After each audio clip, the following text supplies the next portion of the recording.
Good evening, everyone. I'm Jeff Simons. I'm the superintendent of schools for the East Greenbush Central School District, and I want to welcome all of you to this very important community forum. Last spring in May, when schools and communities were responding to the horrible issues that occurred in Uvalde, Texas, many parents called me to ask me questions about how prepared our school district was in the event of a school shooting. Additionally, parents had many questions regarding school safety in general. And while we typically react to school safety issues when there's a school shooting, such as in Uvalde or Parkland, Texas, or Newtown, Connecticut, it's very important for our community to understand that our district engages with our community and our various respective law enforcement agencies on an ongoing basis to not only be prepared in the event of such an incident, but also to prevent, to intervene, and to make sure that we are doing everything we can in a coordinated fashion to make sure that the students, the staff, and the visitors to our school are as safe as we can make it. So tonight's presentation is about providing information. I'm going to give you a general sense of the regulations, the policies, and the procedures that we follow within our district to make sure that we are not only in compliance, but that we are proactive and that we are doing what we can to keep the students safe, to keep the families and visitors safe, and particularly to keep our faculty and staff safe as we continue to educate the kids. East Greenbush has a long history of working collaboratively within the administrative team, with our parents, and with our respective law enforcement agencies to do everything we can to make sure that school safety is a critical priority. I'm joined this evening by a number of distinguished panelists, members of the administrative team of our district, as well as representatives from our area law enforcement. Mark Adam, you have met. He is our public information specialist. I'm also joined by district administrators, including Assistant Superintendent Roy Stiles, Director of Human Resources, Marissa Cannon, Director of Business and Finance, Linda Wager, Director of Facilities, Paul Bickle, Director of Technology, Peter Goodwin, Administrator for Busing and Transportation Services, Dr. Wanda McQueen, Jeff Tooker, High School Social Studies teacher, and importantly, District Safety Coordinator, Principal Mike Harkin from Columbia High School, Principal Jill Barker from Goff Middle School, Principal Dan Garib from Green Meadow Elementary. I'm very grateful that Craig Hansen, who is the Director of Health, Safety Operations, and Maintenance at Questar BOCES, who handles regional planning and preparations around school safety for all of our component district. Craig has joined us this evening. And I'm very privileged to welcome Lieutenant Greg Kroll from the North Greenbush Police Department, Officer Rich Eckel from the Schodack Police Department, our school resource officer at Columbia High School, who represents the East Greenbush Police Department at Ashley, and our school resource officer at Howard L. Goff Middle School, Rensselaer County Deputy Sheriff Jay Gravel. All of these individuals work collaboratively with all of our faculty, our staff, central administration, and the community to plan, coordinate, and implement important safety measures within our school district. At this point, I'm going to turn the presentation over to Craig Hansen to give us a sense of the regulations and the safety requirements that schools must follow in New York State. Mr. Hansen. Thank you, Mr. Simons. I appreciate the opportunity to join the forum tonight on this important topic. So this school safety requirements required by the Commissioner Regulations from State Education Department and Education Law 2801A requires a comprehensive multi-hazard approach to district-wide safety planning that includes a district-wide safety plan as well as building level safety plans. In addition, it requires district-wide and building level safety teams to be included, along with law enforcement contacts and emergency responders to be included in the planning procedures. Again, it itemizes the requirements for emergency response procedures that are required by the state, as well as those policies and procedures for responding to any implied or direct threats of violence. In addition, appropriate intervention and prevention strategies must be included in a district-wide plans, as well as an important piece of the parent and guardian notification protocols in the event of an emergency. Obviously, it also addresses the drill requirements dictated by state regulation, And some recent amendments that are going to be important in this year and the coming years was a plan for, in response to the pandemic and COVID, plan for declared state of emergency involving communicable diseases. In April of this year, remote instruction plan will be required to be included in the district-wide plan for next year, next school year. And then finally, in June, Education Law 2801A was amended to include the requirements for Alyssa's Law, which was recently passed in New York State, requiring schools to consider the silent panic alarm systems when reviewing and updating their district-wide and building level safety plans. Thank you, Craig. Jeff Tooker is our school safety planning coordinator. And I'll be taking the next two slides here. For the school safety plan, we have each July, the Board of Education is presented with a proposed district-wide safety plan that gives the overview of how we have our building level safety plans. They are put out for public comment for 30 days.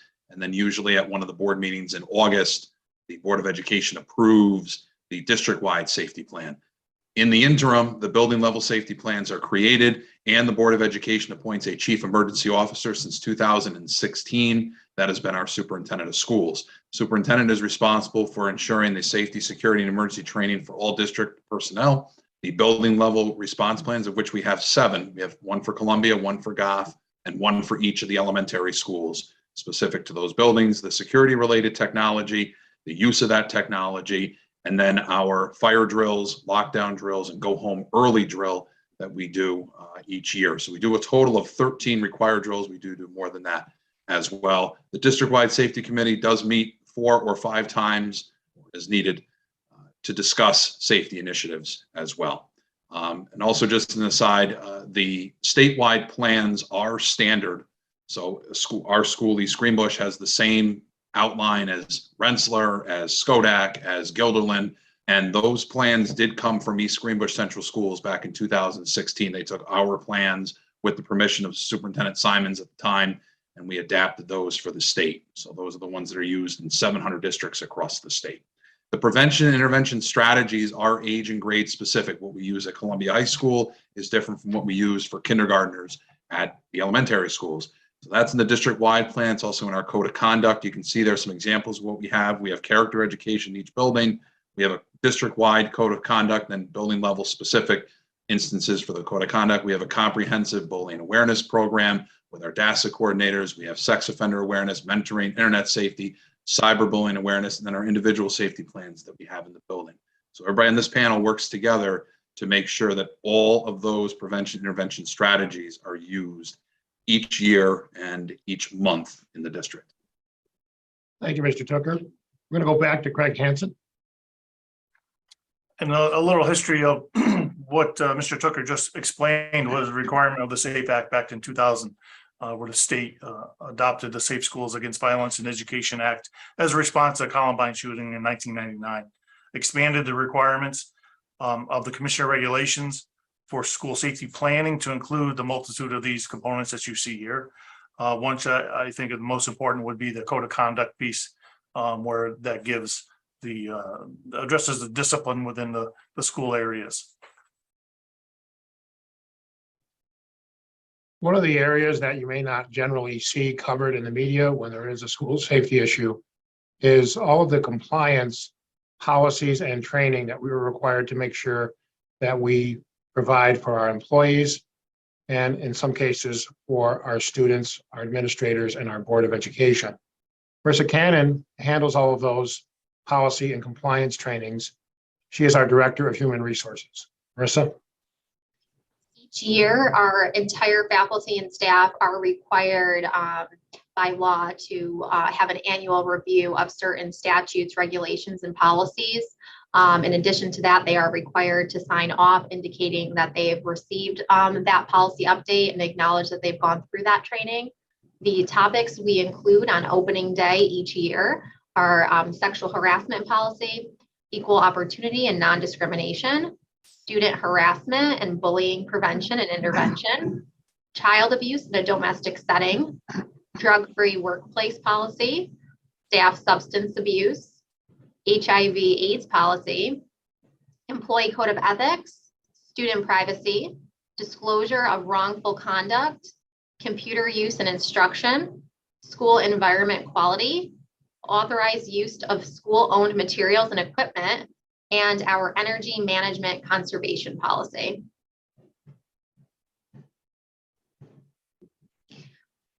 We also cover our Go ahead, Ms. DASA. We also cover our DASA policy. DASA stands for Dignity for All Students Act, and it became effective on July 1st of 2012. The DASA Act ensures that all students in grades K through 12 have a right to attend school in an environment free of discrimination, harassment, and bullying. It includes awareness and sensitivity to individuals of different races, weights, ethnicity, religions, mental and physical abilities, sexual orientation, and any gender identity and sexes. Each building has a Dignity Act coordinator where concerns can be reported. Our Dignity Act coordinators can be found on our district website with the name, their number, and also an email address. And in addition, our Dignity Act coordinators are listed in our code of conduct. Thank you, Marissa. We want the community to be aware of the number of steps that our schools have taken over the course of the last several years to make sure that our infrastructure within our school is safe. One of the things you should note in each of our buildings, including our central administration, is that all of our school buildings have a single point of entry. Each morning and each evening and throughout the day, we make sure that all of the doors are locked. We have an electronic system that locks our doors. Everyone is required to have an ID badge or a swipe or to be buzzed in to the building. But we want all visitors to the school to come through a single point of entry and to go out a single point of entry so that the schools can continue to be monitored in terms of who is in our buildings. Additionally, all visitors need to sign into the building and receive a visitor sticker. Several years ago, we implemented a scanning system called the Raptor Visitor Management System, which does an instant background check when you provide a government-issued ID or New York State driver's license. And individuals who are flagged in that Raptor management system are not permitted to come into the school until we do further investigation of their identity and what the issues may be. Security cameras and monitoring systems have been upgraded significantly over the course of the last several years through the community support for the 2017 capital project. We not only have cameras on the entrances of our schools, but we have cameras on the exterior areas, including coverage of various areas surrounding the property of the schools, as well as many cameras internal to the building in the event that there is an issue within the building. And we also provide remote access to those cameras to law enforcement. So law enforcement, in the event of an emergency, can see in our schools and to help coordinate any type of emergency response. Both Columbia High School and Gulf Middle School have a school resource officer. Both of those resource officers will be speaking with you a little bit later on. Columbia High School, I believe, was the first school in the capital region to employ the school resource officer program, and we're proud of that history. We are also taking steps to work with our various law enforcement officers within the region to improve police presence and vigilance in the areas of our schools. We'll talk about that in a little bit. And we are working with local officials, state officials, and other districts to see what we might be able to do to expand the number of school resource officers in our schools, particularly at the elementary school level. Local police department representatives are on a first name basis with our building principals and our faculty and staff. They visit the schools weekly, and in the event of any heightened concern, our police departments have always been very visible, very responsive, and vigilant around the areas of all of our schools. And we're very fortunate to have a seamless relationship with law enforcement. At our high school, in addition to the school resource officer, we employ school safety officers who assist the administration with investigating issues that may be bubbling up, present potential harm to our schools. We are also expanding the safety supervisor program, and our board has supported the addition of 2 safety supervisors at Goff Middle School, and we're going through that hiring process currently. Additionally, as Mr. Tooker pointed out, and Mr. Hanson, we drill constantly. Not only our required fire drills, our lockdown drills, our lockout and our evacuation. We have an electronic notification system that provides notification to everyone within the school. Regarding a lockdown, we have the ability to send a text, a phone call, and an email to notify everyone in the event of an emergency. And our system currently is state of the art. At this time, I'd like to introduce Officer Ed Ashley from the East Greenbush Police Department and Deputy Jay Gravel from the Rensselaer County Sheriff's Department. Talk a little bit about what they do as school resource officers in our schools. Officer Ashley. Thank you, Jeff. I've been the school resource officer at Columbia since the start of this year. And we initially became police officers to help people. And I can say that in the position in the school, it's been tremendous to see how we're able to help people navigate through problems, and it's been rewarding so far. Jay, if you want to take the first bullet there. Yeah, absolutely. So Ed and I's job mainly is to, be visible throughout the school day, especially arrival and at dismissal, for safety reasons, and just to, have the kids see us there to make sure that, we're there for them. I know when I push into classrooms, I tell them I'm there for the students. I'm there for them above anything else, and that my door is always open. If they need anything, they can come find me. They just need a pass from their teacher so somebody knows where they are, and we can talk about anything they want. And we want to make sure they have a positive day and make sure that they're getting everything they need to have a positive and fulfilled learning day. So beyond the general safety of protecting the school and enforcing any law enforcement needs that may be there, we're also there as educators, versed in a variety of topics that are law enforcement related, from crime prevention, traffic safety when we get up when we start with the kids on the bike trails, and the young adults in the high school starting to learn to drive, internet safety, cyber safety, and social media bullying types of things and prevention, bike safety for the kids, drug and alcohol awareness, coming up soon, Halloween safety, and so many more other ways that we can share our knowledge and experience with the kids. Yep, and serving as a resource to the community, just always being available for things. Events such as this. We have trunk or treat coming up at the middle school next week. Events like that, and just being available, by phone and email. I know when I speak to parents, I always say, feel free to email me or call me. I'm very good at getting back with emails and phone calls, and I love to talk to people. So just being around for the students and the parents. One of the things that may be misunderstood at times regarding a school resource officer is, while our school resource officers are fully prepared in the event of a school emergency, they have the same authority and the same duties and responsibilities that they would as a regular patrol person that they do on school grounds. But in addition to that, the goal is to form relationships with the students, to bond with the students, to have such a trusting relationship that information that may be potentially putting students at harm is easily shared among the students, to our school resource officers, sometimes to our administrator. So the school resource officer is an educator, a counselor, and a law enforcement official. I want to turn the program over to Dan Garib, who is our principal at Green Meadow, and Rich Eckel, who represents the Schodack Police Department, to talk about our collaboration with law enforcement and how we work together to keep our children and our faculty and staff and our visitors safe. Mr. Garib. You are muted, Mr. Garib. Thank you, Mr. Simons. We're very fortunate here in the East Greenbush Central School District to have very close collaborative relationships with all of the local police agencies. Not just Green Meadow, but all of the schools.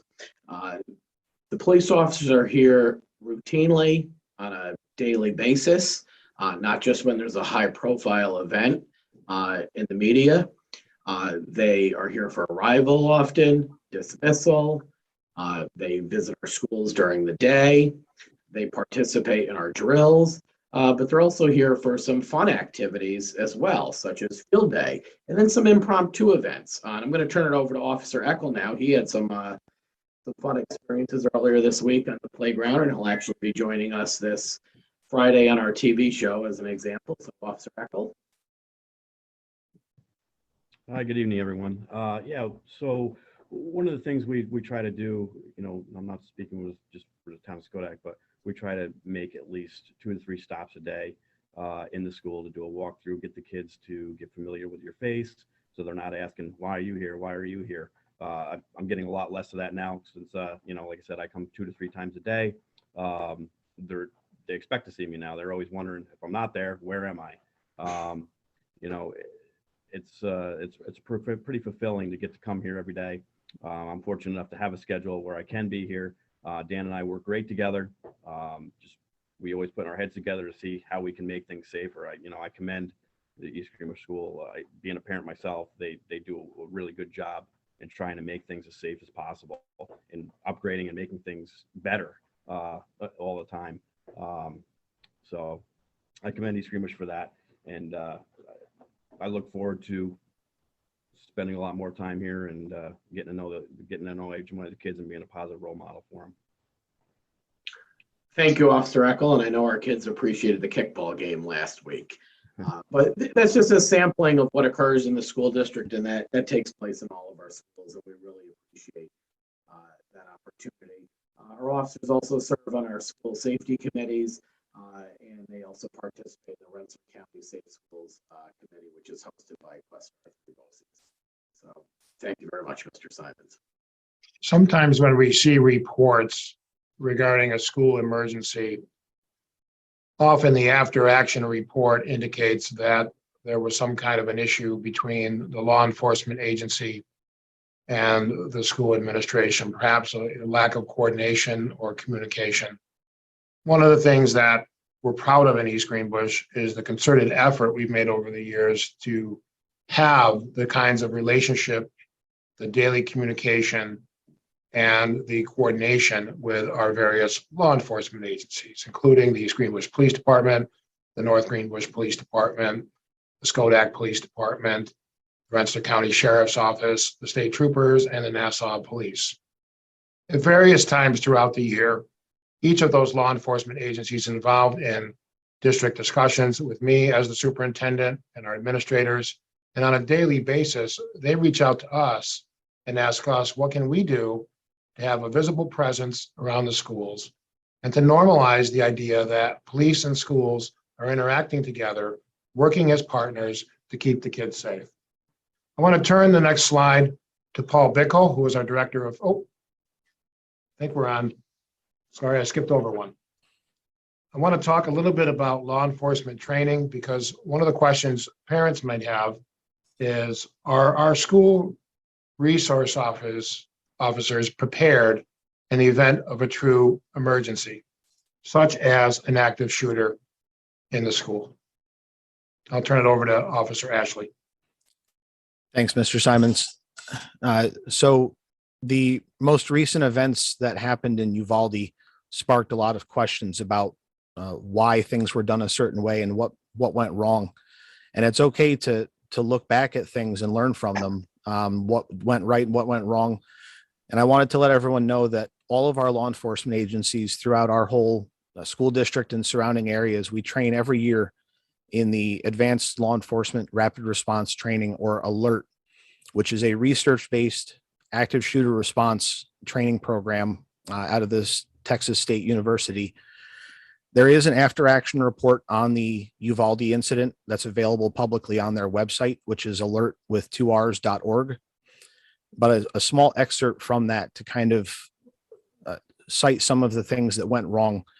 The ALERT training teaches us to stop the killing and then stop the dying, which means that we're focus driven on the threat and moving directly to it, not delaying, not waiting. And inherent in that is the priority of life scale, which one of the very first slides in that training is to put the victims' lives above your own. And so as law enforcement officers, we assume that risk. That's something that we signed up for when we took this job, was to protect the innocent. So I just wanted everyone that's in our school district and all of our surrounding areas to know that we're committed to the safety of our kids. And we train every single year, not just one department by themselves, but as a group, so that we all respond the same way. And we put the kids or innocent victims, wherever the situation may be, as our top priority. Thank you, Officer Ashley.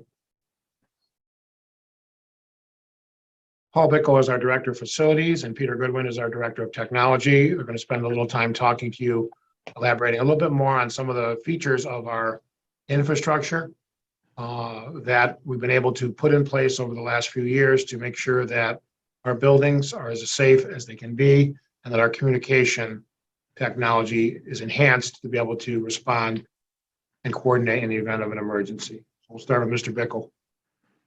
Thank you, Mr. Simons.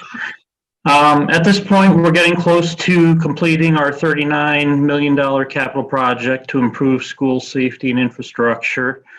As Mr. Simons noted earlier, this project included some major improvements to the district's security camera monitoring systems, which monitor all the school entrances, the surrounding areas, and also a majority of the schools have, especially the high school, has the largest number of interior cameras. Goff had a great amount of interior cameras added, and also at the elementary levels, we're constantly adding cameras inside and out.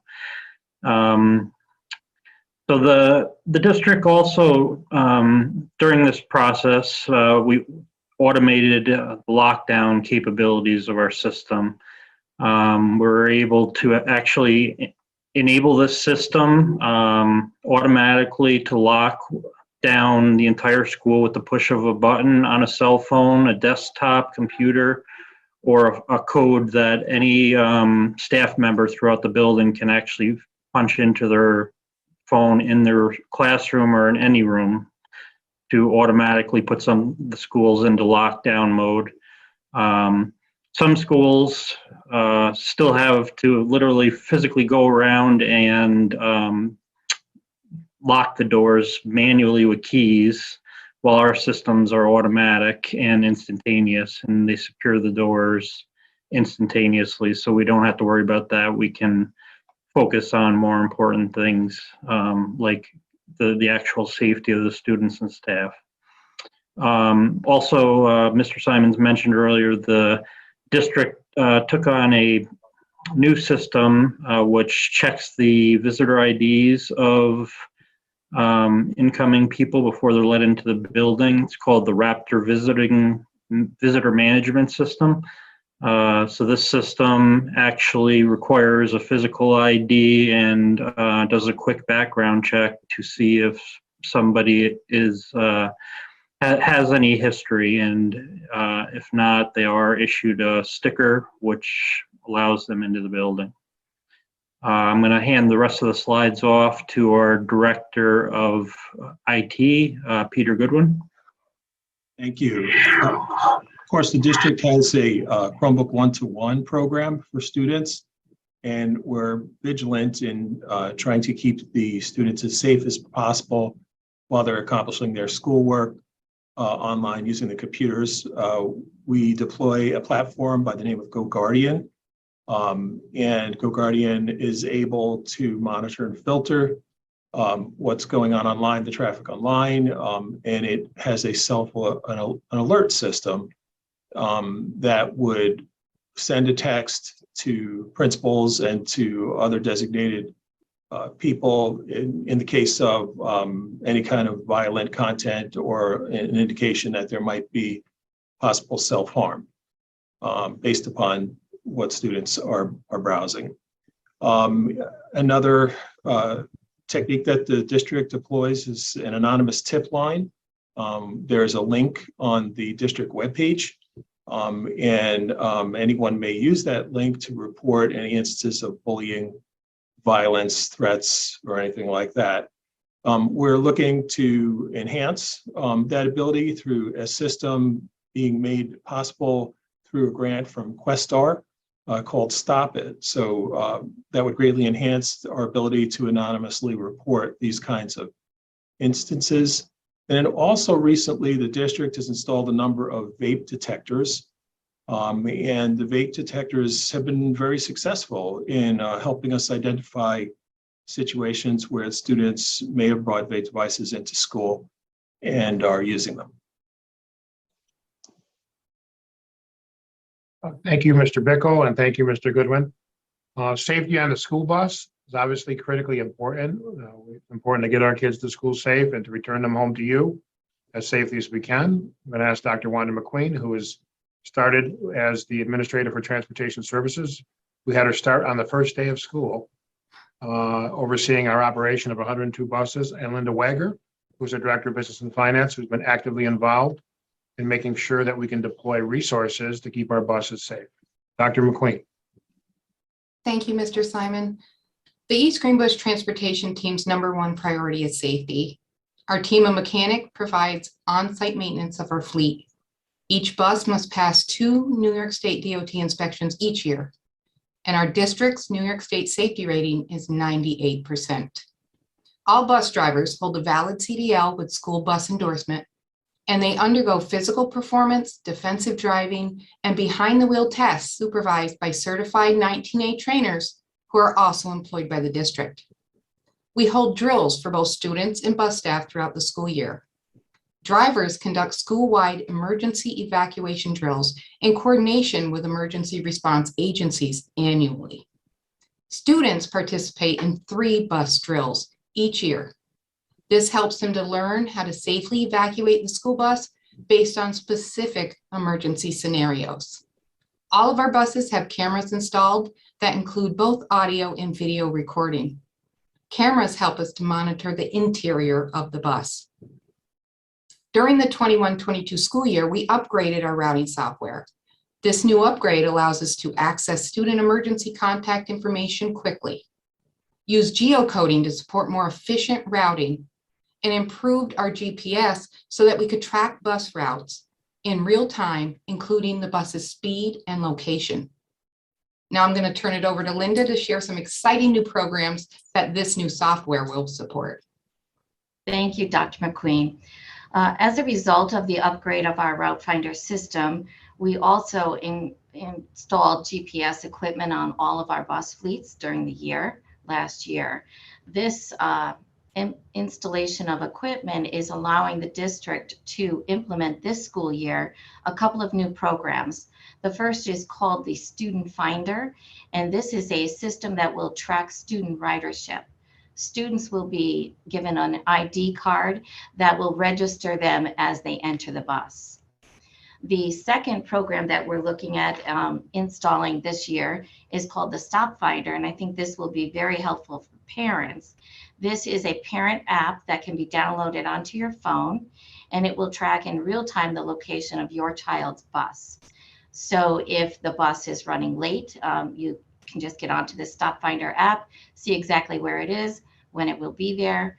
This system also allows you to set alarms on your phone so that your child can get ready, say 10 minutes ahead of time, and be out to the bus 5 minutes ahead of time as we request. And then finally, we've been working with the Rensselaer County on a stop arm camera project. This was just recently approved, and now we will be working with a company called Bus Patrol that will install cameras on all of our stop arms. This will allow, when the stop arm is extended, to record anybody who's passing the bus, and it actually records their license plate number. So as I've been emphasizing throughout this presentation this evening, communication is critically important. Our district is very fortunate to have Mark Adam as its communication officer, public relations specialist. I'm going to ask Mark to talk a little bit about the systems that we have to make sure that we can provide timely information to all of our families that we serve within our community. Mr. Adam? Thank you, Mr. Simons. So in our district, we use Parent Square as our district-wide communication tool. This is new this year, but our capability of sending real-time alerts to our families and our staff is not new. In previous years, we used School Messenger, and now we're using Parent Square. So through this system, we can send letters and regular information, upcoming events. We can send that information home to families, but importantly, we can send real-time alerts through email, text, voice, and the Parent Square app. So we've used this in the past and will continue to use this for snow days, 2-hour delays, anytime there's time-sensitive information that we need to send to our families. But we can also use it for emergencies. In the past, if we've had winter weather come in during the school day that would impact our afternoon dismissal, we would move up our dismissal and send kids home earlier in the day. We obviously want to notify parents of those types of instances so that someone is at home for their child. We've also used this in the past with emergency closings. Belltop a couple years ago had a smell of gas that was noticed in the school. We ended up having the fire department and National Grid come in and sent kids home early. So in that instance, we were able to send notifications home to parents through email, voice, and text message to let them know that school was closing early that day. So through Parent Square, we're able to send these real-time communications home. We're also able to send communications directly to parents of students on a specific bus route. So if there is a bus route that's been delayed for one reason or another, we can send messages to those parents individually.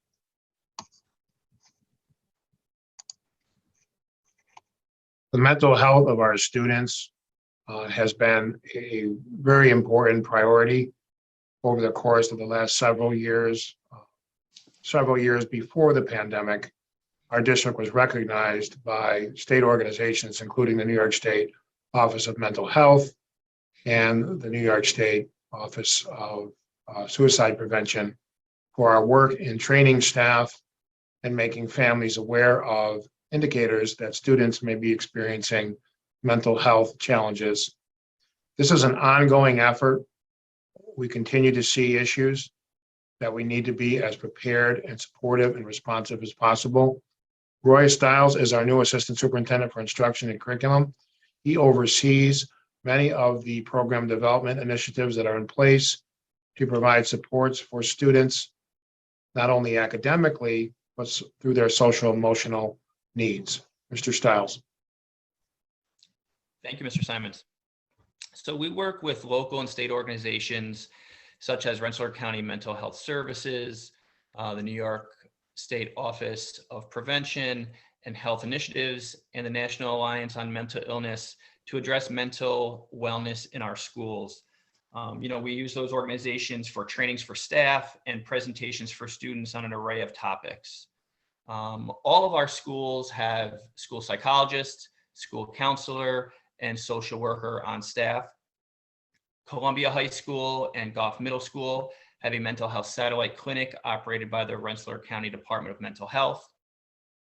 We have a district-wide social emotional learning committee that really is continuing to focus on students' social emotional needs and educating the whole child.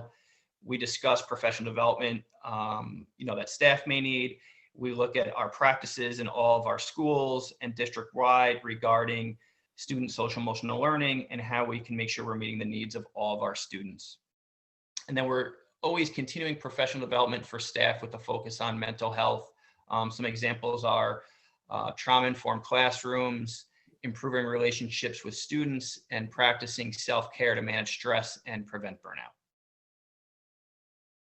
Thank you, Mr. Stiles. Mental health will continue to be a focus within our district. Our board has asked the administration to make sure that school safety measures include emotional health and emotional safety supports for our kids. One of the issues that all school districts are experiencing right now as we collaborate with other districts in our BOCES and across the 3 counties that are represented within Questar BOCES, we are experiencing a significant increase in the number of children who are vaping. And we're seeing vaping occurring at children at younger levels, as young as 4th and 5th grade.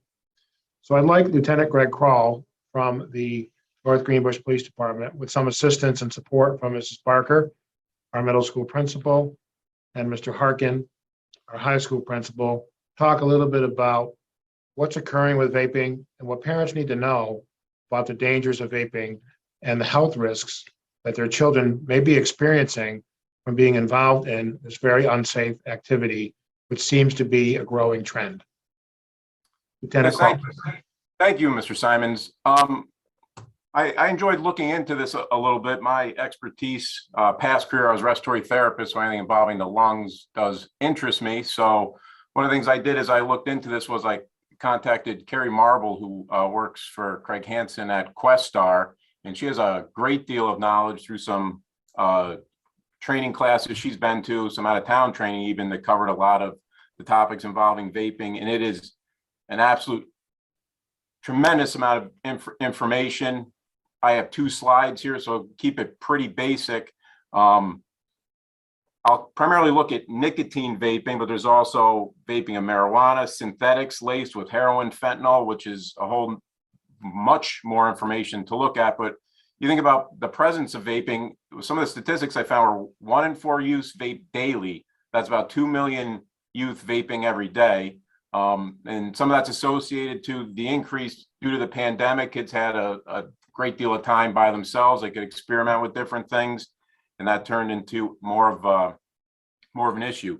Just when we look at nicotine vaping, the addictive qualities, nicotine is almost as addictive as heroin, especially to the teen brain. Things are different when you're dealing with developing young people.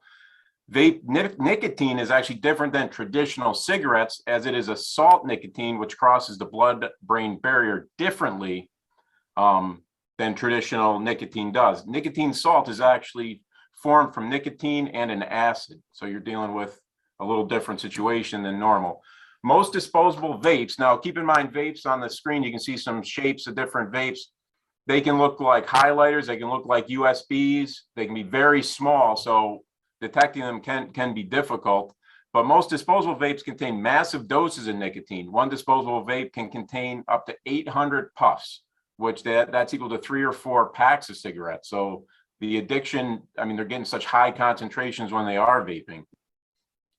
And again, like I mentioned, when you're dealing with the young mind, nicotine can change brain chemistry, putting the youth at higher risk for addiction to commercial tobacco, and also increase the risk of addiction to other harmful substances as well. Because the brain develops up until age 25, youth and young adults exposure to nicotine can disrupt attention and learning. And that's when we're looking at nicotine. If we start looking at, like I said, synthetic laced with heroin, fentanyl, then you get into overdose concerns. In school, sometimes when this stuff's involved, you might start seeing seizures and other activity. And I know from speaking with Craig Hansen from Questar, one of the things that they're looking to do is get a program together to expand knowledge to nurses, teachers, and school staff, which is an excellent, with the prevalence and the issue here, which I think is a great thing. We also look at the presence of harmful chemicals. There was more than 67 known chemical compounds have been found in vapes. A recent Johns Hopkins University study found thousands of unknown chemicals in vape aerosols. The author of the study actually comes out and says, we don't even know what they are. They're not even in the normal list of chemicals that we can qualify or name in the lab. And these are going to directly and they're going directly into the lungs of people that are vaping. What can parents and guardians do? Well, I think first and foremost, be sure your children understand that you're concerned about their health and their safety. Address vaping as you would any other risk to your children's health. You don't have to sit down and have a 5-hour conversation with them, but as the conversation comes up, as you see somebody vaping, is something, bring it up, talk with them about it, let them know your concerns and that you want them to be healthy and make good decisions. Part of that is avoid being critical and criticism towards your children. You want to keep the lines of communication open when you're talking to them. The other big thing that can be done is model healthy behavior to your children. Very important. After just looking at some of this briefly, I think I would, as a parent, love to see the district be able to extend some training, maybe into some vaping concerns, get into passive nicotine and some of the other stuff. I think would be very useful. As a parent that has a couple kids in the school district, I could use learn so much more about it, and I think it could be greatly beneficial. And one of the things that Carrie brought up is from the training she had, it is so easy for children to get vapes of various types.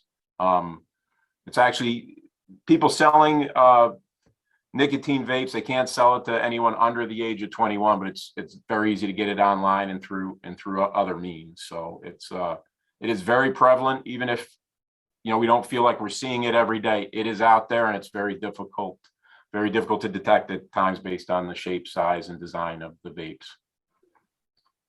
Lieutenant Kroll, I want to give Mrs. Barker and Mr. Harkin a little bit of opportunity here to talk about what we're experiencing really over the last few years with vaping. And as I said earlier, it's starting at younger ages, including in some cases distribution of vaping material. We find kids are trying to or attempting to distribute vaping materials in the schools.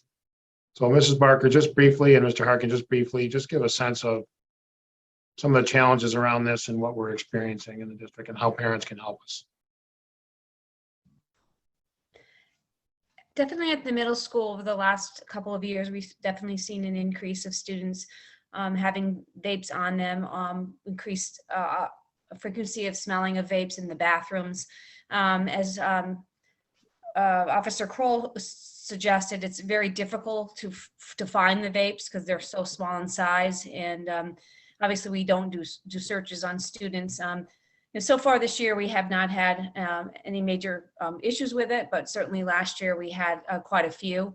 And I do think, as Officer Kroll mentioned, that during the pandemic, kids had a lot of opportunity at home to try these items. The kids that we have talked to that have engaged in vaping have certainly shared with us that they are addicted and they need help. And so when we have that situation, we do have our Rensselaer County mental health provider speak with them about the dangers of vaping. Some of the things that we're doing to educate students is we had last year, we had every student in the building during a PE class were presented the dangers of vaping and talked about the risks of vaping as well. So I think from my perspective, the earlier we can educate students on the dangers of vaping, the more likely we are to have less students try it to begin with and then become addicted to it. Thank you, Mrs. Barker. Mr. Harkin? At the high school, we have the same issue. For us at the high school, there's a greater concern. There are disposable vapes, but there's also reusable vapes. Kids are selling vape juice or buying vape juice from people on the street that they don't know what they're putting into their vapes and then smoking these things. They're usually laced with some addictive chemical in it, fentanyl, other things, so that they become addicted to the vape. So that's our biggest fear. We have vape detectors now in the high school in some of our bathrooms. And it's really helped us narrow down students who we are suspected of, but now we know they're vaping. And again, we provide counseling for them and try to explain to them the danger that they're putting their body into, how they are affecting their minds, how they're becoming addictive, how it's affecting their learning. A lot of them said they started using it for anxiety while they were outside during the pandemic, but now they are addicted to it. So we try everything we can to prevent it. During our Health Awareness Week and during our PE classes and health classes, our teachers are constantly talking about the dangers of vaping and try to get that message across to students. But, like I said, it's glamorized in society. You see people using it, so students think that it's something that they should try or do. But we do our best to try to explain to them the dangers of it and try to prevent it from happening at the high school. Well, thank you, Mr. Harkin. Okay, with the assistance of each of our respective police officers who've given of their time this evening, just wanted to talk about what can parents do or caregivers do to help us make sure that their children are safe, not only in school, but outside of school, and how can the community help us? Start with Officer Ashley. Thank you again, Mr. Simons. So one of the big challenges in modern society is, when I grew up, I didn't have a cell phone or a portable computer sitting in my pocket the entire day. So I had to wait till I grew up to acclimate to those different things. And now children are getting those devices and those means of communication at younger and younger ages. So I've had to explore myself as a parent to see what's out there. And you don't want to be big brotherish and kind of harping down on your children, but you do want to have open communication, spend time talking to them about good behaviors through social media, through communication with people, and to ask them questions and listen to what they have to say, make them a part of the conversation. Some very popular social media apps that are out there do have parental controls and ways that content can be restricted, as well as screen time can be monitored and restricted. All three of the main big ones, TikTok, Instagram, and Snapchat, all three have recently added parental supervision and ways that parents can restrict access to some of the dangers that are out there, while still allowing them to use those platforms to communicate with friends and use the technology that's at their fingertips. So one of the big things for parents is we have to educate ourselves. And as the technology grows, it's important for us to dedicate a little bit of time to learn what our kids are into and how we can steer them in the right direction and keep them safe. Good. Officer Echo, anything to add? Yeah, I think, Ed made good points. Just talking to your children, spending the time, it's real important. The technology with the phones now, it's very difficult. They're much smarter than we are. Honestly, it's hard to keep up with the technology. With my children, I'm constantly Googling, seeing what they're doing, seeing what I can do as far as putting parental controls on it to see, if I can track to make sure they're safe. There are geolocations on these phones that predators use that they can show you in your household right down to your bedrooms, with these location devices that are on these things. So, just looking at that and trying to figure out how you can even turn those locations off for different things and making sure they're not going on, sites that are harmful. There's so many out there. We could probably talk about it all night. But yeah, I just try to be involved with your kids and know what they're doing, I guess, is really the most important thing here. One of the things we continue to say to our students, to our faculty and staff, and to our parents and community members is, if you are hearing something or seeing something, you should report it. No one should allow embarrassment, fear of reprisals, potential retaliation from reporting something to either law enforcement or the school district that could potentially keep a child alive. School districts are dealing with more issues around student mental health than we ever have before. We put plans in place for support and prevention. We're able to respond in ways to help our kids when we know that issues are emerging. Don't wait. Don't make it someone else's responsibility to report something. Report it. See something, say something. We have anonymous electronic tools that are available to do that. When you fill out a form on the tip line, it comes directly to me, to our communications person, Mr. Adam, and to our respective building principals in the building where that child attends the school. We act on those immediately to investigate it. We want everybody in our school to be safe. And now we want to provide an opportunity for any of you who may have questions that you would like to address in this forum to ask any questions that you can through the live stream or the chat. Before we do that, I want to thank everybody here who agreed to give up their time this evening to share their expertise, to share the information that we provided to our community I greatly appreciate what we all do, coordinate together on a daily basis, particularly what we're doing to work in a coordinated fashion to educate our students, educate our families, and to do whatever we can to keep our schools safe. At this point, I'll turn it over to Mr. Adam, see if we do have any questions maybe out there that perhaps some of our panelists can respond to. Thank you, Mr. Simons. Yes, we do have a few questions. I'll just remind our viewers, if you do have a question, you can enter it in the chat room of the live stream. So if you're watching this on our website and you see the embedded video that's playing, you can hover over that and click the YouTube logo. That'll open it up full screen, and then you can type your question in the chat room. So our first question, are teachers and staff certified in CPR and first aid? Has the district offered the Stop the Bleed class? And is there trauma equipment available at the various school campuses? Those are great questions. We have several teachers in the district and coaches who are trained in AED, CPR, and first aid. We have all of our coaches are required to do that training annually.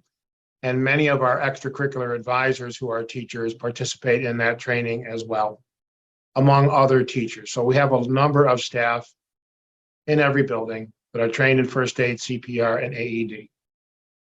A couple of years ago, we did work with the county to put in place the Stop the Bleed training. It's something that we have talked about recently doing again.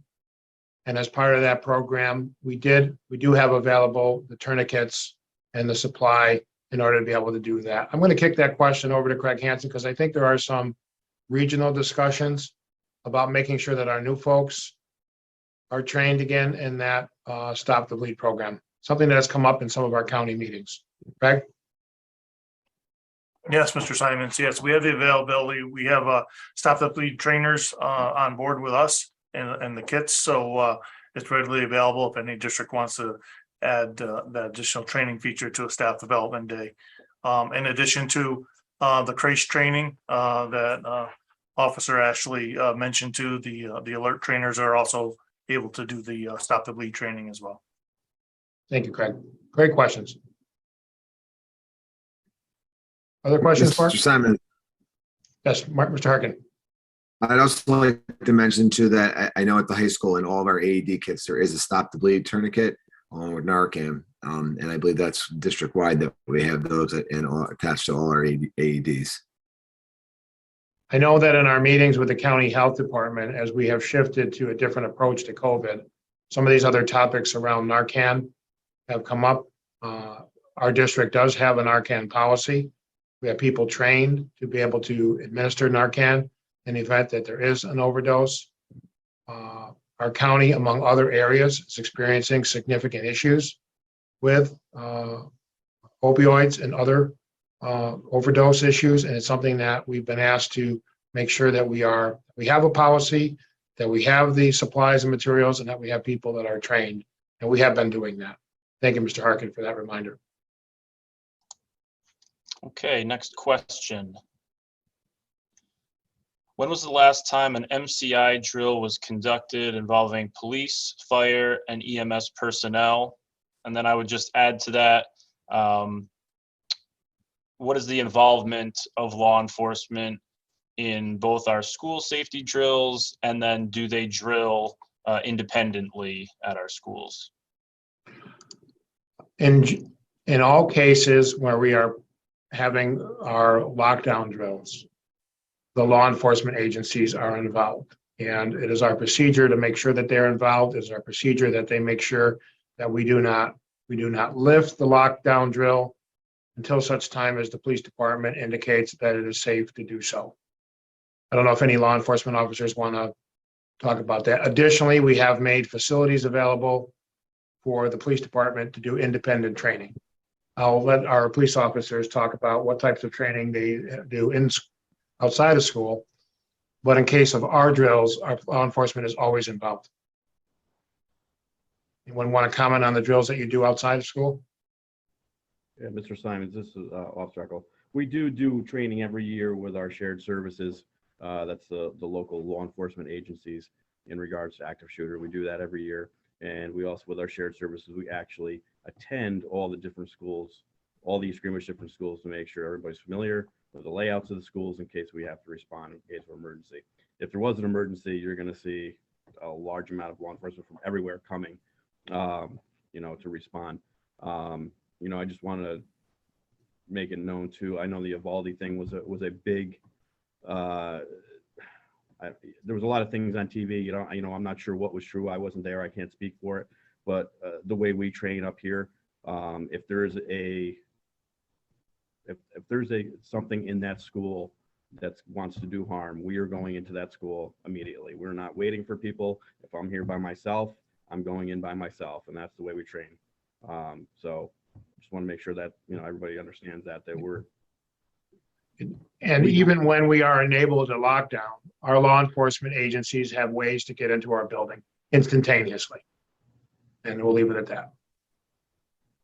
Mr. Simons, if I could just add to this from the building principal perspective, it's very reassuring when we have a lockdown drill that we not only have the presence of our local police department, usually we have other adjacent towns responding, state police, sheriff's department, Rensselaer City Police, and frequently the state police will stop by and do walkthroughs.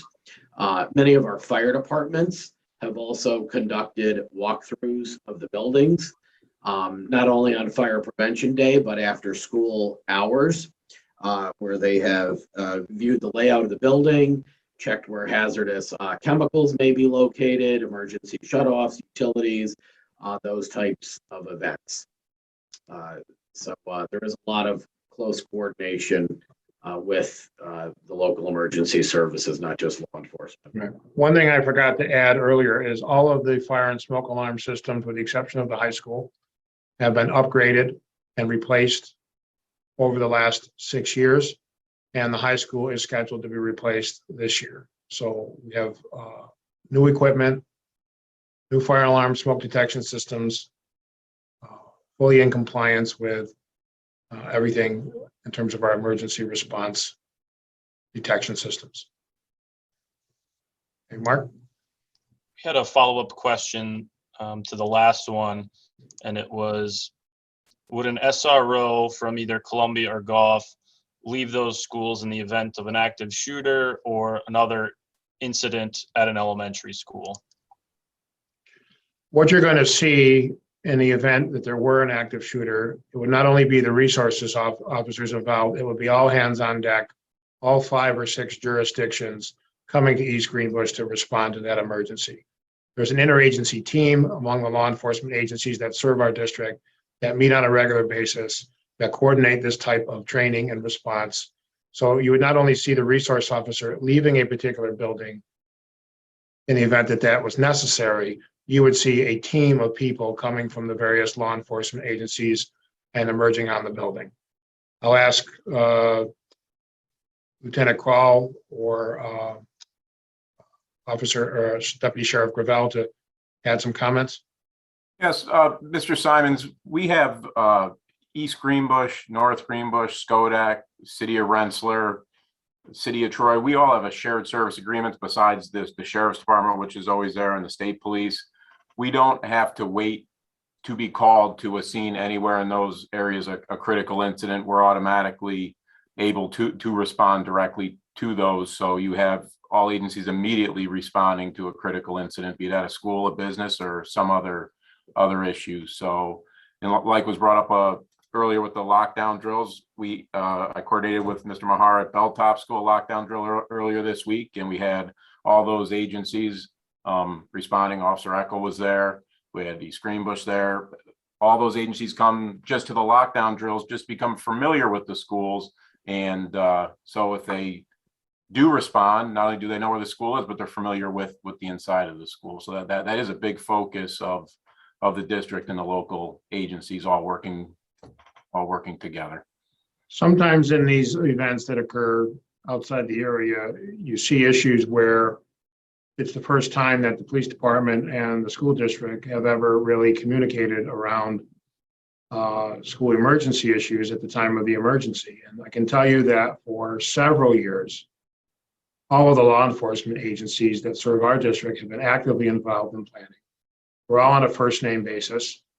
We work together. It's almost like we work for the same organization. We all have each other's text messages, cell phone numbers. We communicate often on a Friday night or a Saturday night. There's something bubbling up among our kids, and we're very, very fortunate to have the kind of seamless relationship that you need in the event of an emergency because we work so closely together. Next question was about Election Day.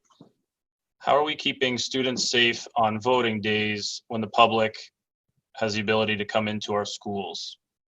Well, our schools are not utilized anymore for general elections.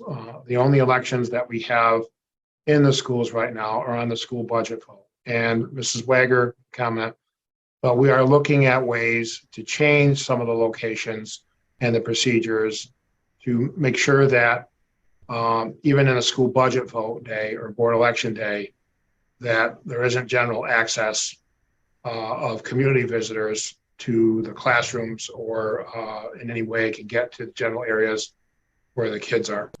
And so we're evaluating some of those issues right now. But a couple of years ago, we did work with the community and make some changes. So the general elections are not held in our schools, only the school budget. Is that correct, Linda? That is correct, Mr. Simons. And we do recognize the safety considerations in opening our buildings on budget vote day. Our budget vote is very important, but so is safety. So we are looking at maintaining multiple locations throughout the district while making them safer and possibly moving them around a little bit. Thank you. Good question. Just a reminder for any of our viewers, if you do have a question for the Q&A, anything about school safety, please enter that in the chat room. You can do that by opening up the full video on YouTube and you'll see the chat room there, and then you can type in your question. We do have another question here that came through email earlier today, and it said, can we ask the town to post more signs around each school to slow the traffic? Specifically, they mentioned on Route 4 near Genet, and that the signs near Goff are very small and outdated. I think this is an important safety issue. We can bring that concern to the town and we can have a discussion with law enforcement about how we might be able to do that. You know, one of the things we do periodically have to communicate is, you know, families who are dropping their children off at school. We have tried to review those procedures and make sure that as people are entering into the campus, for example, Goff Middle School or Genet, that we're able to do that with in a safe manner, where the traffic is flowing regularly, where kids aren't cutting through vehicles. So we put things in place to control what's going on our own property. We often have to communicate out to the towns and the community the importance of being aware of, you know, key times when school is opening with the bus traffic and the vehicle traffic, but we'll do what we can to communicate with our towns and our law enforcement, see what we can do to make sure that people are more mindful of the fact that when they're coming by one of our school buildings, they should drive within the speed limit. Be careful of other traffic, including our school buses and pedestrians. Thank you for raising the point. Appreciate it. We had another comment in the chat room.